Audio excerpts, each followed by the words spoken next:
तो आज का आपका टॉपिक कुछ एवोल्यूशन के आगे का। आप लोगों की पिछली क्लास में आपने एवोल्यूशन से रिलेटेड जितनी भी बातें थी, जो अर्ली एवोल्यूशन था, वो अर्ली एवोल्यूशन आपने कल की क्लास में आपने क्लियर किया था। अर्ली एवोल्यूशन में आप लोगों ने क्या पढ़ा था?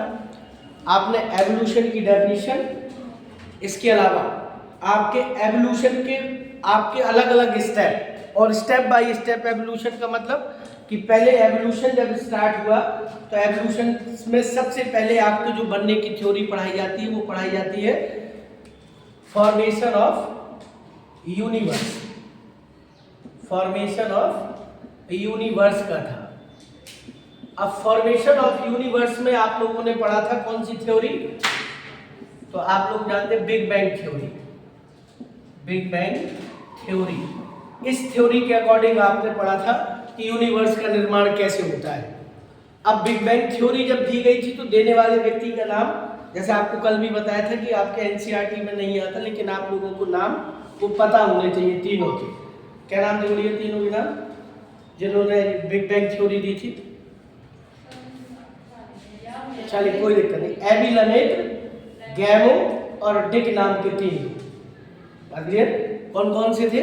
एबी लमेत्र थे, गैमो थे और डिक थे। उनके अकॉर्डिंग क्या हुआ था कि पहले जो अर्लियर आपका जो कह सकते हैं जो मटेरियल था, आप कह सकते पदार्थ था, उसको हम आप लोग किस नाम से जानते थे? इलेम के नाम से। क्लियर? उन इलेम के कणों में आपस में क्या हो गया? विस्फोट। कैसा? एक अनवांटेड, और आप ऐसे कह सकते कि ऐसा जिसकी आप कल्पना नहीं कर सकते, देख जो इमेजिनरी नहीं था, उस प्रकार का एक विस्फोट हो जाने से, बड़ा सा विस्फोट, जिसके कारण क्या हुआ? जो गैसियस जो पार्टिकल थे वो चारों ओर क्या हो गए? फैल गए, है ना। और उस गैसियस पार्टिकल में सबसे मेन गैसें कौन कौन सी थी? हाइड्रोजन और हीलियम। ये क्वेश्चन पूछा जाता है कि शुरुआत में जिन गैसों के मॉलिक्यूल से आप एटम्स जो आपके फैले, उसमें सबसे मेन था हाइड्रोजन और हीलियम। साथ में और भी जो डस्ट के क्लाउड थे वो साथ में। तो जब फैल गए तो उसकी थ्योरी स्टोरी ये थी कि धीरे धीरे समय बीतता गया तो वो क्या होते गए? कूल डाउन होते गए। और जब कूल डाउन होता गया सारा मटेरियल, तो धीरे धीरे ठंडा होने से वो जो आपका जो उस समय का जो एनवायरनमेंट था, उस एनवायरनमेंट्स में एटम्स जो थे आपके हाइड्रोजन और हीलियम्स के, उन्होंने आपस में क्या करना शुरू किया भाई? आपने आपस में एटम्स रिएक्ट करते गए तो वहां पर क्या बनने लगे? मॉलिक्यूल्स, हाइड्रोजन के और हीलियम के। फिर इस प्रकार से जब कंडेंस हो गया वहां का मटेरियल, तो किसका निर्माण हुआ यूनिवर्स में? यूनिवर्स के अंदर गैलेक्सीज का। बात क्लियर? और यूनिवर्स के बाद इसका मतलब जो निर्माण हुआ वो किसका हुआ? गैलेक्सी का। और गैलेक्सी में भी आप जानते हैं मिलियंस ऑफ गैलेक्सी है आपके ब्रह्मांड में, ठीक। अब मिलियंस ऑफ जब गैलेक्सी है तो उनमें से एक गैलेक्सी हमारी आपकी है, जिसमें हमारा आपका सोलर सिस्टम आता है, जिसको क्या बोलते हैं? मिल्की वे। बात क्लियर? और इस मिल्की वे का जो आपका निर्माण है वो मैंने आपको कल बताया था कितने साल पहले हुआ था? हाँ, 4.5 बिलियन ईयर्स अगो। याद रखना है, 4.55 बिलियन ईयर एगो, यानी कि 4.5 बिलियन वर्ष पहले गैलेक्सी बनी। और उसी गैलेक्सी जो आपकी होती है वो असल में होता क्या है? तो आपको कल बताया था ग्रुप ऑफ किसका? स्टार्स। स्टार के बाद क्या होता है? प्लैनेट। और प्लैनेट्स के अलावा और क्या बना था? तो आप कह सकते हैं प्लैनेट के साथ कुछ आपके कॉमेट्स, सैटेलाइट, इन सभी का जो ग्रुप होता है उसी को हम आप लोग क्या कह देते हैं? गैलेक्सी। कॉमेट्स आपके होते हैं जो मटेरियल होता है, जैसे आपके मॉलिक्यूल कंडेंस होते हैं, मॉलिक्यूल के कंडेंस होने से जो पिंड बनता है उनको हम आप लोग क्या कह देते हैं? कॉमेट्स। जो पत्थर की तरह हो जाते हैं, चट्टानों की तरह, एक आप कह सकते हैं एक बड़ा सा रॉक एरिया बन जाता है, जो उस स्पेस में क्या होते रहते हैं? घूमते रहते हैं। उन्हीं को हम आप लोग क्या कह देते हैं? कॉमेट्स। क्लियर? अब इसके अलावा जैसे ही आपका ये ग्रुप ऑफ स्टार्स यानी कि गैलेक्सीज बनना स्टार्ट हुई, तो उन गैलेक्सीज के अंदर आपने पढ़ा प्लेनेट हुए। लेकिन इसमें एक चीज ये पूछी जाती है कि जैसे आप लोग नाइट में जब देखते हैं तो तारे आपको क्या दिखाई देते हैं? चमकते हुए दिखाई देते हैं, है ना। तो चमकते हुए दिखाई देते, तो इसका मतलब ये थोड़ी कि डायरेक्ट वहां से प्रकाश की किरण निकली और आपकी आंखों में पड़ी, और आपने देखा, इसका मतलब कि वो जो आपकी रोशनी है, जो लाइट वहां से आती है, जो आपकी स्टार्स वगैरह से, वो आज से करीब करीब 2-3 साल पहले चली होगी वहां से, है ना। हाँ, तब जाकर के वो आपकी कहां पर पड़ी होगी, आंखों में, तब आपको वो दिखाई देते हैं। क्योंकि आप जानते हैं जो आपके जो सर कैलेस्टियल्स बॉडी होती है, जितनी भी उन सब के बीच की दूरी किस में मापी जाती है, तो लाइट ईयर्स, है ना। और आप जानते हैं एक लाइट ईयर बराबर कितने ईयर्स, आपके कितने किलोमीटर्स होते हैं, आप लोगों को इंटर में पढ़ाया गया एक लाइट ईयर बराबर कितना। तो जो यूनिट है वहां की डिस्टेंस मापने की, वो क्या हो जाती है, लाइट ईयर। बात क्लियर, उन लाइट ईयर्स के अकॉर्डिंग। तो अब उसके बाद आपने उसी के जस्ट आगे पढ़ा था कि आपका जब प्लेनेट बना तो वो प्लेनेट का टेम्परेचर उस समय कितना था, 5000 से 6000 डिग्री सेल्सियस, और वो आपकी सरफेस का टेम्परेचर था, जिसके कारण जितने भी आपके प्लेनेट थे वो गर्म गैस का क्या थे, गोला जिसको कह देते हैं, है ना, फायरबॉल टाइप का एक तो, क्योंकि टेम्परेचर बहुत हाई था। करे उसके जस्ट बाद आपने पढ़ा कि धीरे धीरे आपका जो एनवायरनमेंट है वो ठंडा होने से जो आपकी गैसेस थी, तो वहां पर कौन सी गैसें थी, एटम्स थे। एटम्स ने आपस में क्या करना शुरू किया, रिएक्ट करना स्टार्ट किया, तो क्या फॉर्म हो गया, मॉलिक्यूल्स। बात क्लियर। और मॉलिक्यूल के फॉर्म होने से धीरे धीरे उनके आपस में क्या स्टार्ट हुई, रिएक्शन। और जैसी रिएक्शन स्टार्ट हुई तो उसमें आपका मीथेन, अमोनिया, हाइड्रोजन, और साथ में आपका वाटर था, किस रूप में, वेपर के रूप में, यानी कि अमोनिया, मीथेन, हाइड्रोजन और वाटर वेपर, इन सब चीजों का क्या था, ग्रुप। लेकिन इसमें जो ऑक्सीजन थी वो ऑक्सीजन किस रूप में नहीं थी, ऑक्सीजन फ्रीली रूप में नहीं थी, क्योंकि उस समय की ऑक्सीजन क्या कर जाती थी, रिएक्ट करना जानती थी। बात क्लियर, यानी कि फ्री ऑक्सीजन नहीं थी। अब उसके बाद होता क्या है कि जो आपकी गैसेस थी, उन गैसों से क्या हुआ, तो कह रहे गैसेस जैसे ही आपकी कंडेंस होना स्टार्ट हुई तो उन्होंने अलग अलग रिएक्शन के फलस्वरूप क्या बनाना स्टार्ट किए। पहले आपके सिंपल कंपाउंड जो इनऑर्गेनिक थे, इस सिंपल से फिर आपके क्या हुए, कॉम्प्लेक्स हुए, कॉम्प्लेक्स से फिर आपका इनऑर्गेनिक से क्या हुआ, ऑर्गेनिक।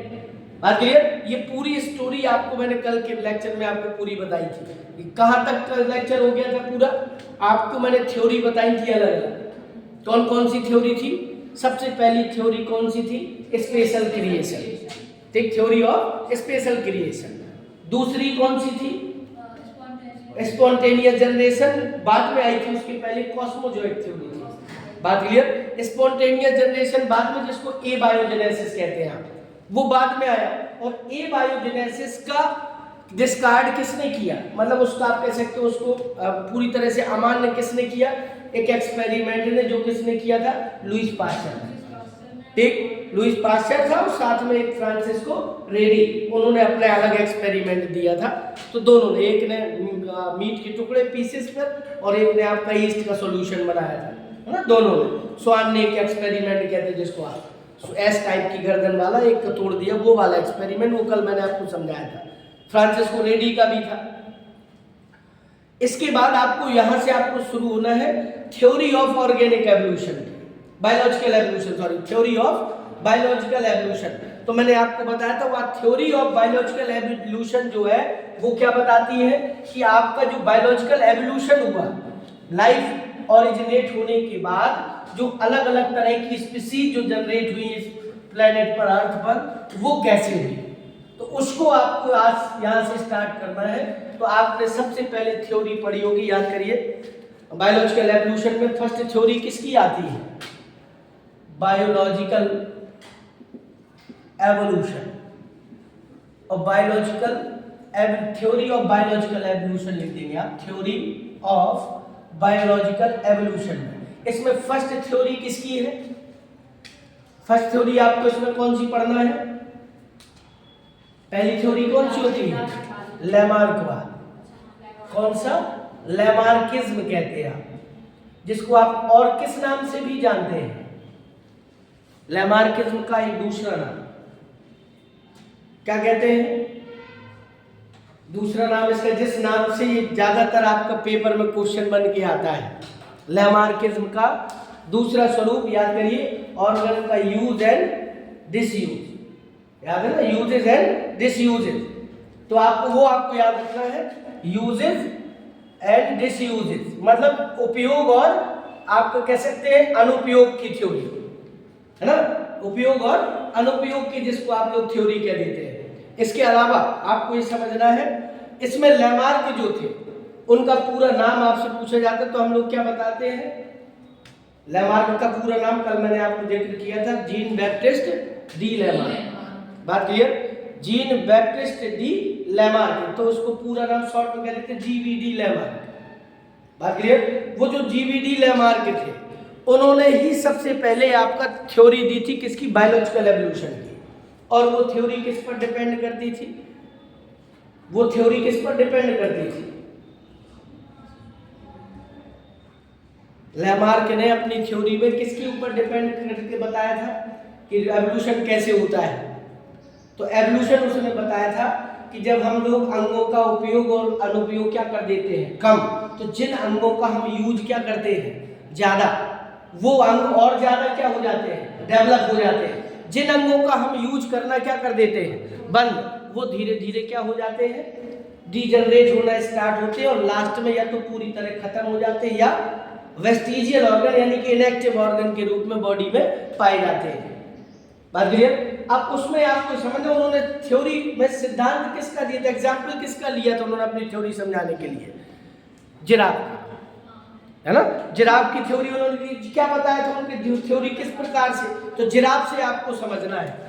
इन्होंने बताया था कि जो जिराफ था वो पहले जहां पाया जाता था जिराफ, वहां पर उसमें क्या हुआ, जो आपके जिराफ थे अर्लियर जो आपके थे, कह सकते हैं वो किस टाइप के थे, वो बिल्कुल नॉर्मल साइज के थे, जैसे एक बकरी टाइप की होती है ना, और वो उसको नीचे जमीन पर क्या मिलती थी, घास खाने के लिए, तो वो क्या करती रहती थी, नीचे नीचे के पौधे ग्रेज करके अपना पेट भरती रहती थी, है ना। लेकिन जैसे ही परिस्थितियां चेंज हुई, एटमॉस्फेयर में चेंज आया, तो जो वो नीचे की घास थी, चारागाह जैसा एरिया जो था, वो धीरे धीरे स्मॉल प्लांट्स क्या होने लगे, खत्म होने लगे। तो सर्वाइव केवल किन पौधों ने किया, जो बड़े पेड़ थे। तो उन्होंने बताया कि बड़े लंबे पेड़ हुआ करते थे उस समय, है ना, बड़े बड़े पेड़, क्योंकि नीचे की घास क्या हो गई, खत्म। तो अब भोजन प्राप्त करने के लिए उन्होंने बताया कि जो जिराफ थे वो क्या करने लगे, अपनी गर्दन को ऊंचा करके वो पेड़ की टहनियों तक पत्तियों को प्राप्त करने के लिए क्या करते रहे, वो आप कह सकते प्रयास करते रहे। वो बार बार उन्होंने अपनी गर्दन को ऊपर किया, आगे वाले जो फोर लेन थे उनको ऊपर किया बार बार। तो कह रहे उन्होंने अपने अंगों का क्या किया, बहुत ज्यादा उपयोग किया, और ज्यादा उपयोग करने के कारण जिन अंगों का यूज ज्यादा हुआ वो कह रहे ज्यादा क्या हो गए, वो डेवलप हो गए। तो कह रहे आगे के पैर और गर्दन उन जिराफ की क्या हो गई, वो लंबी हो गई। अब जब जिराफ की गर्दन और आगे के पैर लंबे हो गए, तो जो जिराफ ऐसा नहीं कर पाए, जिन्होंने यूज नहीं कर पाए, जो वातावरण के अनुसार अपने आप को उन्होंने चेंज करने का प्रयास नहीं किया, वो धीरे धीरे क्या हो गए, वो विलुप्त हो गए। जिन्होंने ऐसा कर लिया वो क्या कर गए, वो सर्वाइव कर गए। तो कह रहे वही कैरेक्टर जो उन्होंने यूज और डिसयूज में आपसे प्राप्त किए, वही कैरेक्टर कह रहे एक जनरेशन से कहां शिफ्ट हो गए, अगली जनरेशन में। और कह रहे इस प्रकार से जो अगली जो उनकी संतानें बनने लगी वो कैसी हो गई, तो आगे के पैर लंबे और गर्दन क्या हो गई, लंबी हो गई। बात क्लियर। ये थ्योरी उन्होंने दी, इसको हम आप लोग कहते थे theory of use and disuse, इसी को लैमार्किज्म के नाम से भी जाना जाता है। बात क्लियर। लेकिन इसके पीछे जो ये लास्ट वाली जो थ्योरी थी कि जो कैरेक्टर है वो जो आपके एक्वायर्ड कैरेक्टर है, उपार्जित लक्षण जिनको कहा उन्होंने, वो एक पीढ़ी से कहा दूसरी पीढ़ी यानी कि नेक्स्ट जनरेशन में जाते हैं। यही पॉइंट आपका उनका क्या था, ये डिस्कार्ड था, यही गलत था। ठीक, और गलत कैसे, तो आप मतलब ऐसे समझ लीजिए जैसे एक पहलवान है, उनके अकॉर्डिंग अगर मान लिया जाए तो एक पहलवान है, या मान लीजिए कोई डॉक्टर है, उसने बहुत मेहनत की और वो क्या पढ़ लिख करके डॉक्टर बना, है ना। तो वो उनका मानना ये था कि वो कैरेक्टर जो है वो उनकी किस में जाएगा, अगली पीढ़ी में, अगली संतानों में। तो यानी कि वो पैदाइशी क्या होंगे, डॉक्टर होंगे। अब एक पहलवान है तो वो पैदाइशी क्या होगा, उसका बच्चा पैदाइशी पहलवान होगा। ये थ्योरी उनकी थी, और यही चीज क्या थी, गलत थी। क्यों, क्योंकि आपने लोगों ने उसमें एग्जाम्पल दिए रहते हैं कि सपोज करिए इंडियन फीमेल्स है ना, तो उनको बचपन में ही बच्चियों की नाक कान में क्या कर दिया जाता है, छेद कर दिया जाता है ना। और वो इयररिंग्स वगैरह जो भी वो पहनते हैं वो के लिए, तो कह रहे थे उसमें एक भी बार ऐसा नहीं होता कि उनकी जो संतानें फीमेल्स की होती हैं उनमें किसी के में नाक या कान में छेद हो, है ना। वो आपका कभी ऐसा लॉजिकल हो जाता है कि किसी के कान नाक में छेद हो, लेकिन ऐसा, हाँ, लेकिन ऐसा कभी हुआ नहीं भाई, रेगुलर नहीं हुआ। जिस प्रकार से उन्होंने थ्योरी दी, एक आध बार म्यूटेशन भी हो जाता है, कभी कभी कैरेक्टर रिप्लाई भी हो जाते हैं, वो सब हो जाता है, लेकिन जो जिस रेगुलरिटी से उन्होंने कहा कि जो कैरेक्टर आप अर्जित करेंगे, एक्वायर्ड करेंगे, वो अगली नेक्स्ट जनरेशन में क्या हो जाएगा, शिफ्ट हो जाएगा, ऐसा कुछ नहीं था। और इसके लिए किसने प्रयास किया इसको गलत सिद्ध करने के लिए, तो इसकी डिमेरिट्स बताने के लिए एक व्यक्ति का नाम, जो बहुत बड़ा विद्वान था, लेकिन बहुत कम उम्र में उसकी क्या हो गई थी, मृत्यु। और व्यक्ति का नाम क्या था, उस व्यक्ति का नाम अगर आपको याद हो तो बीजमान, याद है ना, बीजमान। किसका एक्सपेरिमेंट करके उन्होंने इसको लिखा, चूहे का, है ना। चूहे की कितनी पीढ़ियों तक उन्होंने पूछ काटी, 22 पीढ़ियों तक, मेल और फीमेल दोनों प्रकार के उन्हें चूहे लिए, और दोनों की वो पहले क्या नापते थे, पूछ। बच्चा हुआ, जैसे संतान हुई, छोटा सा चूहा हुआ, उसकी पूछ पहले उसने मीजर की कितनी है, और उसको काट दिया, मेल की भी और फीमेल की, और उनकी क्या बनवाई, प्रोजनी। और जैसे प्रोजनी संतान बनी, फिर उसकी वो आपकी लेंथ मापी बच्चों की, फिर पूछ काट दी, और ऐसा कितने बार किया उन्होंने, 22 बार, है ना। यानी कि 22 जनरेशन तक उन्होंने ऐसा काम किया। और जब 22 जनरेशन के बाद में एक भी बार ऐसा नहीं हुआ कि किसी बच्चे में पूछ क्या हुई हो, गायब हुई हो, पैदा हुआ हो। तो उन्होंने ये थ्योरी को अमान्य कर दिया, और उनकी उस थ्योरी को क्या कहा जाता है, जो उन्होंने वो थ्योरी दी थी उनको क्या कहा जाता है, मॉडर्न जर्म-प्लॉट थ्योरी, जो आपकी वो कहलाती है, सॉरी, जो थ्योरी उन्होंने दी थी उसको हम आप लोग कहते थे जर्म-प्लॉट थ्योरी। अब जर्म-प्लॉट थ्योरी जब उन्होंने बनाई थी आगे चलकर, तो उन्होंने क्या बताया था कि जो आपकी बॉडी में, और जो आपके साइटोप्लाज्म होता है, जर्म-प्लाज्म, वो साइटोप्लाज्म 2 प्रकार का बॉडी में पाया जाता है, याद करिए, एक आपका सोमैटिक सेल्स का, और एक आपका कौन सा, जर्म सेल का, है ना भाई। आपकी जैसे बॉडी है, अब इसमें एक क्वेश्चन ये पूछा जाए जैसे आपसे कि उन्होंने 22 पीढ़ियों तक ही क्यों किया था, 20 तक कर लेते, 10 तक कर लेते, 2-3 पीढ़ियां कर लेते, 22 पीढ़ियां ही क्यों,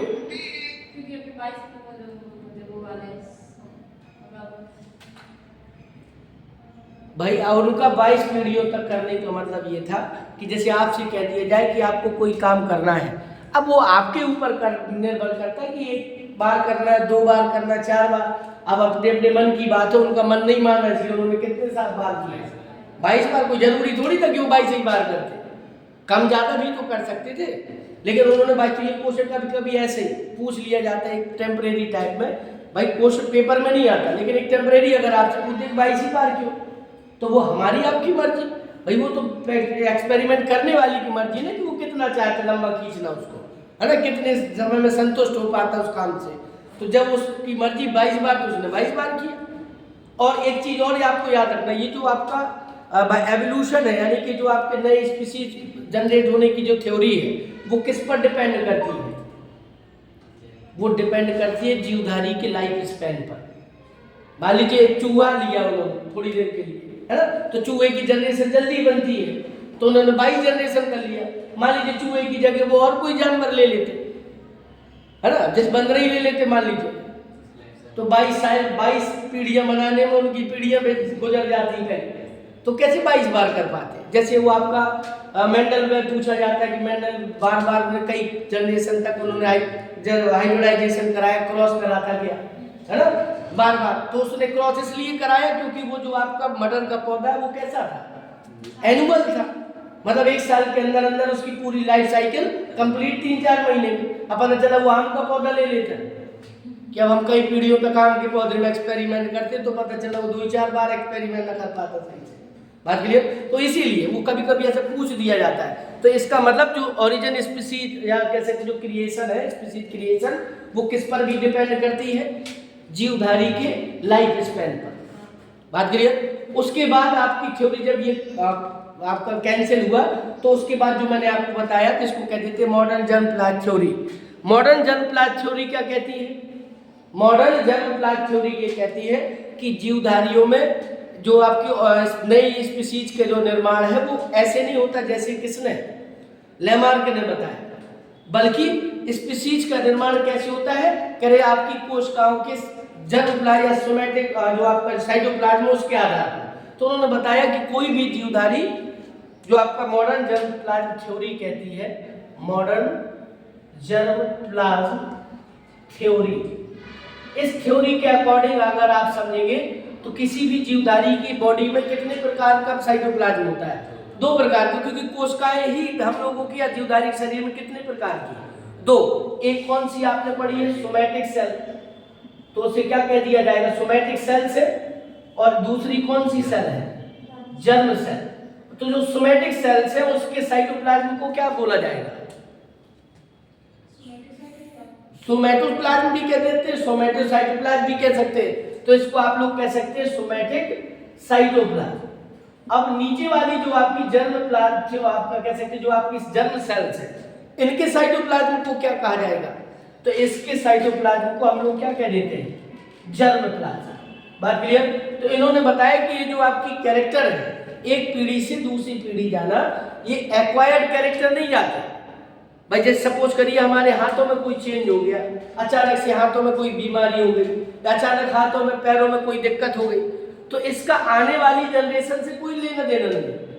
मान लीजिए किसी कारण बस एक्सीडेंटली कोई हाथों में दिक्कत आ गई, पैरों में कोई दिक्कत आ गई, तो इसका मतलब ये थोड़ी कि अगले आने वाली जनरेशन में भी वही चीज होगी से, है ना। तो कह रहे क्यों, क्योंकि वो चेंज जो हो रहा है वो किस पर हो रहा है, वो कौन से सेल पर, सोमैटिक सेल पर। तो सोमैटिक सेल्स में अगर चेंज होगा तो वो क्या नहीं हो पाएगा, वो अगली पीढ़ी पर जाकर नहीं पहुंचेगा। तो कहां पर जाकर के चेंज होने पर, कह रहे जो जर्मप्लाज्म सेल्स होती हैं आपके शरीर की। अब जर्म सेल्स कौन होती हैं, जो गैमीट्स फॉर्मेशन का काम करती है। तो आपको याद होगा मेल में कौन होती है, स्पर्मेटोसाइट्स, और फीमेल में oocytes। जब उनके जर्मप्लाज्म में चेंज होगा, है ना, उनके आपके जेनेटिक मटेरियल में चेंज होगा, तो वही जेनेटिक मटेरियल कहाँ शिफ्ट होगा, अगली जनरेशन में, क्योंकि उन्हीं से अगली संतान बनना है। तो इससे उन्होंने ये सिद्ध किया था कि जो एक्वायर्ड कैरेक्टर लैमार्क ने बताया कि एक पीढ़ी से कहाँ जाते हैं दूसरी पीढ़ी, ऐसा कहीं कुछ नहीं है। उन्होंने कहा जो चेंज होता है वो किस प्लाज्म के आधार पर, जर्म प्लाज्म के आधार पर। लेकिन उन्होंने ये नहीं बता पाया कि क्यों, कैसे, क्यों, क्योंकि उस समय किसकी खोज नहीं हुई थी ना, तो उस समय आपका जेनेटिक मटेरियल किसी को क्लियर था, ना उस समय किसी को म्यूटेशन क्लियर था, और ना उस समय क्रॉसिंग ओवर किसी को क्लियर था भाई। क्योंकि आप जानते हैं नई जनरेशन शिफ्टिंग का, नई आप कह रहे लक्षणों का बनना अगली संतान में, वो किस पर डिपेंड करता है, क्रॉसिंग ओवर। हम आप लोग पढ़ते हैं क्रॉसिंग ओवर कब होता है, तो आपको याद है क्रॉसिंग ओवर, भाई याद करिए आप लोग, मियोसिस डिवीजन में, प्रोफेज में, फर्स्ट प्रोफेज की पैगिटीन स्टेज के दौरान क्या होता है, गुणसूत्रों की जो होमोलोगस क्रोमोसोम्स होते हैं उनके सिस्टर क्रोमेटिड्स के बीच क्या हो जाती है, सिनेप्सिस हो जाती है, यानी अदला बदली, जीन एक्सचेंज हो जाता है। तो कह रहे वो चीज उस समय खोजी नहीं गई थी, तो इन्होंने इसके आगे कंक्लूजन नहीं निकाल पाया कि हुआ क्या क्या। लेकिन इतना जरूर उन्होंने कह दिया कि जो लैमार्क ने बताया वो चीज क्या है, वो गलत है, मतलब उसको डिस्कार्ड कर दिया उन्होंने लैमार्क के थ्रू। तो उसके बाद जस्ट इनके बाद ध्यान सुनिएगा, इसके ठीक बाद तीसरी थ्योरी दी गई, और तीसरी थ्योरी कौन सी, तो थर्ड थ्योरी आपको याद होगी, जिसको हम आप लोग क्या कह देते हैं, डार्विनिज्म। कौन सी थ्योरी, डार्विनिज्म कहते हैं जिसको आप। और डार्विनिज्म का ये दूसरा नाम नेचुरल सिलेक्शन थ्योरी, क्या कहा जाता है उसको, नेचर सिलेक्शन या natural selection theory, natural selection theory. ये थ्योरी के अकॉर्डिंग एवोल्यूशन या कह सकते नई स्पीसीज कैसे फॉर्म होती, तो इसके पीछे पूरी स्टोरी है, और इसकी स्टोरी से क्वेश्चन बनते हैं। जैसे आपने पढ़ा होगा कि एक व्यक्ति थे जिनका नाम था माल्थस। कौन थे, माल्थस नाम के, आप कह सकते एक जियोलॉजिस्ट थे, माल्थस नाम के, बात समझिएगा। इन्होंने, इस माल्थस ने ऐसे दिया था, कौन सा, ऐसे ऑफ पॉपुलेशन, जनसंख्या का निबंध दिया था इन्होंने, किसने, माल्थस ने। याद रखिए इसकी पूरी स्टोरी आपको कवर करेंगे, वो स्टोरी से क्वेश्चन बनते इसमें। जो माल्थस नाम के व्यक्ति थे वो क्या थे, जियोलॉजिस्ट थे। उन्होंने क्या दिया, पॉपुलेशन इंक्रीजमेंट पर उन्होंने एक ऐसे लिखा, तो इसको कहते थे हम लोग ऐसे ऑफ पॉपुलेशन। अब उस ऐसे और पॉपुलेशन को चार्ल्स डार्विन ने क्या किया, पढ़ा। लेकिन आपको याद रखना उसी दौरान एक और व्यक्ति का नाम आता है जब आप डार्विनिज्म पढ़ते हैं, अगर आप लोगों ने पढ़ा हो, अल्फ्रेड वेलिस। कौन थे? अल्फ्रेड वेलिस नाम के एक व्यक्ति थे। दोनों सेम समय के हैं और सेम ही आप समय कॉलेज स्टूडेंट थे वो दोनों लोग। कौन कौन? चार्ल्स डार्विन और कौन? अल्फ्रेड वेलिस। जैसे हम आप लोग एक ही क्लास, मान लीजिए आप हम इस क्लास स्कूल में पढ़ रहे हैं, अगला कोई बच्चा इसी सेक्शन इसी स्टैंडर्ड में दूसरी क्लास स्कूल में पढ़ रहा होगा, मतलब आप सेम टीन एज के आप कह सकते हैं उस समय दोनों। कौन कौन? एक थे चार्ल्स डार्विन और दूसरे व्यक्ति का नाम क्या था? अल्फ्रेड वेलिस। ये याद रखिए, दो लोग थे। इन दोनों की कहानी है। ये जो चार्ल्स डार्विन थे, ये कहाँ के रहने वाले थे? ये कहाँ के थे? ये ब्रिटेन के यानी यूके के रहने वाले थे। बात समझिएगा, ये कहाँ से बिलोंग करते थे? यूके से। और ये जो अल्फ्रेड वेलिस थे, ये कहाँ पर रहते थे? ये इंडोनेशिया के थे। कहाँ के? इंडोनेशिया, जिसको उस समय बाली कहा जाता था, है ना, हम लोग पढ़ते बाली में। तो ये उस समय इंडोनेशिया के थे, इंडोनेशिया से आते थे। बात समझ ना?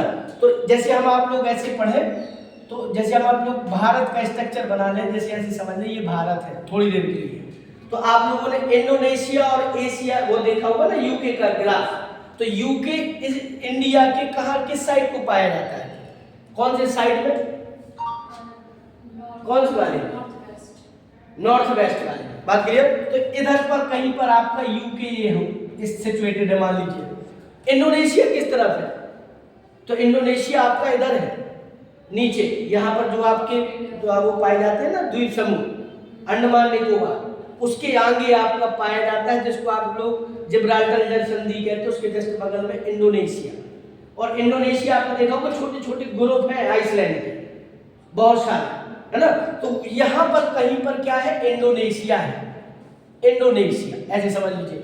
अब इन्होंने क्या किया, जब उस माल्थस का वो क्या पढ़ा, माल्थस का जब उन्होंने वो पॉपुलेशन ऐसे और पॉपुलेशन पढ़ा, तो दोनों के दिमाग में क्यूरियोसिटी जागी कि क्यों ना हो तो इसको चेक किया जाए कि आखिरकार ये है क्या।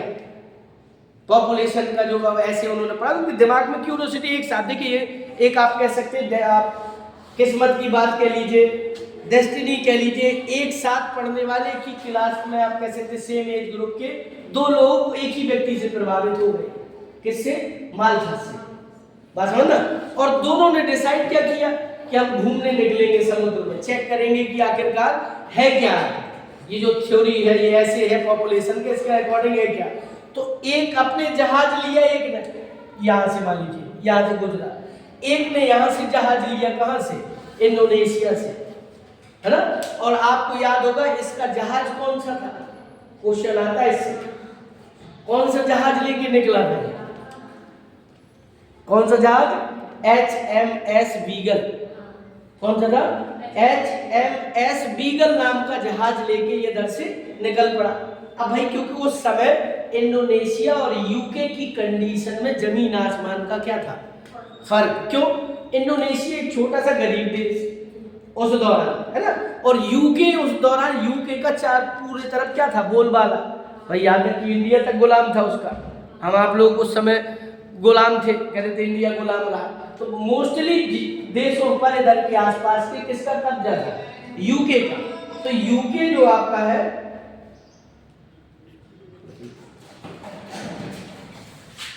तो यूके का जो कब्जा था इसमें